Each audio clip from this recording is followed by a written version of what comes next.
8वीं मुहर्रमुल हराम DIG operations के शहर के मुख्तलिफ इलाकों के दौरे।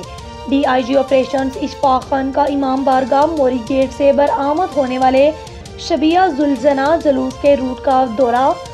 इशफाक खान ने नई अनारकली बाजार और दीगर मुकामात पर शबिया जुल्जना जुलूस के रूट पर सिक्योरिटी इंतजामात का जायजा लिया। SSP ऑपरेशंस फैसल शहजाद की DIG ऑपरेशंस को सिक्योरिटी इंतजामात के बारे में briefing. SP city Tasawwur Iqbal, DSP और दीगर अफसरान भी मौका पर मौजूद थे।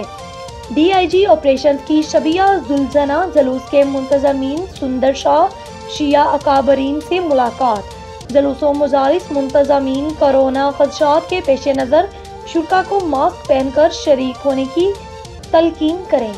पुलिस अफसरान और एहलकार इंतहाई अलर्ट होकर ड्यूटी सर अंजाम दें। पुलिस अफसरान और एहलकार मुहर्रम ड्यूटी के दौरान कोरोना SOPs पर अमल दरामद को यकीनी बनाएं। पुलिस शुरा की सिक्योरिटी के साथ इन्हें जुलूस और मुजालिस में मास्क सैनिटाइजर्स पहनने की हदायत करें।